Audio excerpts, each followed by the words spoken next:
नमस्कार दोस्तों, मेरा नाम सचिन और मैं आपका एक बार फिर से ब्रिलियंट क्लासेस में स्वागत करता हूं। आज 4.1 का क्वेश्चन नंबर 2 भाग 1 हल करेंगे।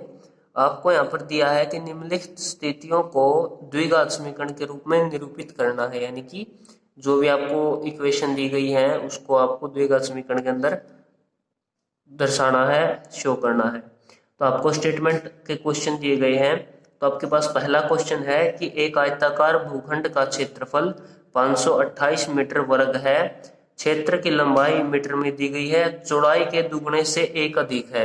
यानी जितनी आपके पास चौड़ाई है उसका आप दुगुना करें और उसमें एक जोड़ दें तो आपके पास लंबाई मिलेगी। तो हमें भूखंड की लंबाई और चौड़ाई ज्ञात करनी है।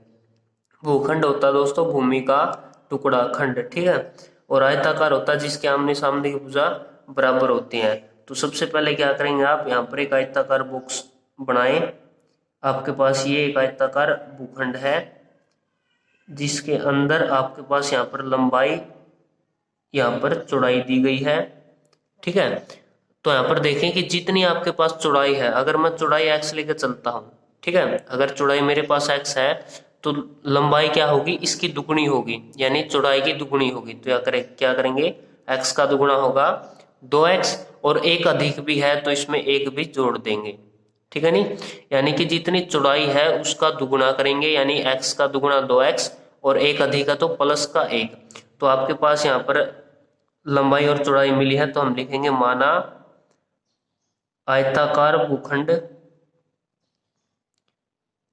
भूखंड की लंबाई। तो आपके पास आयताकार भूखंड की लंबाई मिली है 2x प्लस 1 मीटर और माना आयताकार भूखंड की चौड़ाई। तो आपके पास चौड़ाई है x मीटर, ठीक है, क्योंकि हमने यहाँ पर पता लगाया था लंबाई और चौड़ाई। तो आपके पास क्षेत्रफल भी दिया गया है, एक आयताकार भूखंड का क्षेत्रफल। तो क्षेत्रफल क्या होगा, 528 मीटर वर्ग। तो क्षेत्रफल क्या होता है, हमेशा मीटर वर्ग के अंदर होता है, ठीक है।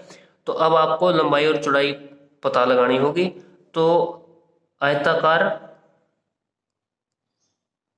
या फिर आप लिख सकते हैं आयत का क्षेत्रफल, आयत का क्षेत्रफल। तो आपको क्षेत्रफल दिया गया तो आप फॉर्मूला लगाएंगे, आयत का क्षेत्रफल होता है लंबाई गुणा में चौड़ाई, ठीक है। आपके पास आयताकार का क्षेत्रफल क्या है, 528 मीटर वर्ग बराबर लंबाई आपके पास है 2x प्लस 1 और गुणा में चौड़ाई आपके पास है x मीटर। तो अब क्या करना है, इन दोनों की गुणा करेंगे, यानी 2x की x के साथ आपको मिला 2x का वर्ग, प्लस का सिंबल है लगाएं, x की 1 के साथ x। अब ये जो 528 है ये क्या है, इक्वल है इसका क्षेत्रफल के बराबर। तो अब क्या करना है आपको, ये जो 528 है इसको हम इस तरफ लेके आएंगे क्योंकि द्विघात जीरो के इक्वल रखते हैं। तो यहाँ पर 2x का पावर 2 प्लस x माइनस का 528 इक्वल टू 0। तो ये द्विघात समीकरण है, तो आपने ये द्विघात समीकरण कंप्लीटली बना दिया। अब देखते हैं भाग नंबर 2।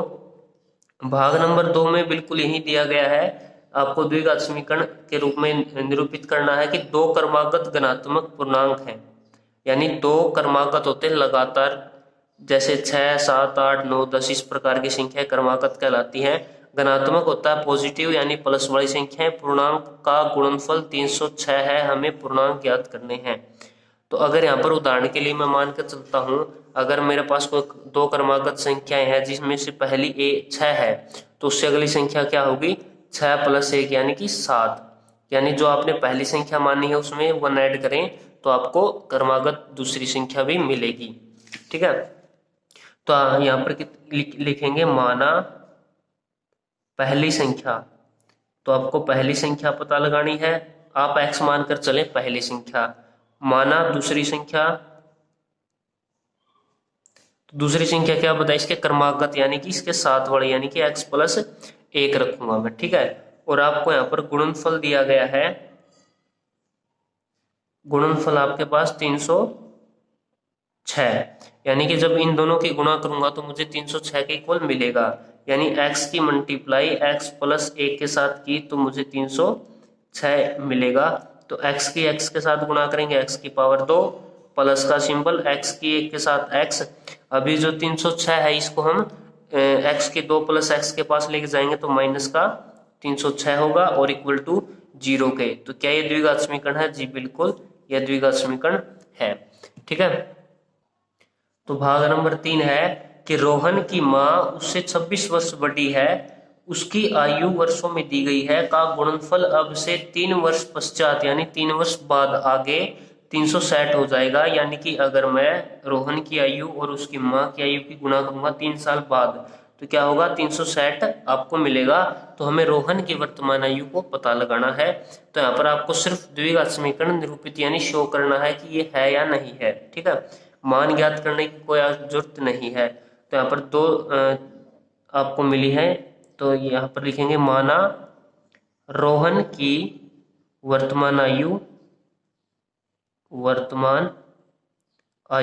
तो रोहन की वर्तमान आयु x वर्ष दी गई है, मानकर चलेंगे।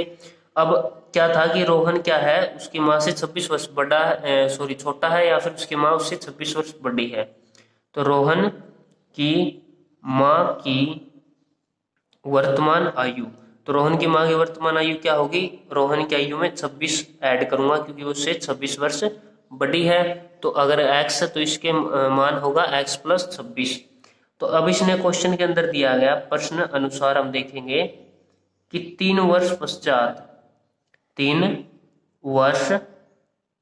यानी 3 वर्ष बाद क्या होगा? तो आपने लिखना है रोहन की आयु। तो 3 वर्ष पश्चात रोहन की आयु क्या होगी? रोहन की आयु में क्या करेंगे? मैं 3 वर्ष ऐड कर दूंगा। ठीक है, तो आपको रोहन की वर्तमान आयु रोहन की आयु x प्लस 3 मिली है। अब रोहन की माँ की आयु कितनी होगी? यानी कि x प्लस 26 तो उसकी वर्तमान आयु है और 3 वर्ष पश्चात क्या होगा? उसकी मैं आयु में 3 ऐड करूंगा। तो यहाँ पर आपको सिंपल इक्वेशन मिली है 26 और 3 29 वर्ष। ठीक है, यानी 3 वर्ष बाद रोहन की आयु x प्लस 3 और उसकी माँ की x प्लस 29 होगी। तो अब क्या करेंगे? इनका गुणनफल दिया गया है, यहाँ पर लिखेंगे गुणनफल। तो जब मैं इन दोनों की आयु की गुणा करूंगा तो आपको 360 के इक्वल मिलेगा। तो यानी कि x प्लस 3 की मल्टीप्लाई मैं x प्लस 29 के साथ की तो मुझे 360 के इक्वल। तो यहाँ पर आपको द्विघात समीकरण शो करना होगा। कैसे होगा? तो सिंपली x की x के साथ गुणा करेंगे, x की पावर 2, फिर x की 29 के साथ 29x प्लस 3 की x के साथ 3x प्लस 3 की 29 के साथ, तो यहाँ पर 9 तिया 27 ऐसे लगी 2, 3 दूनी 6 और 2 8 इक्वल टू 360।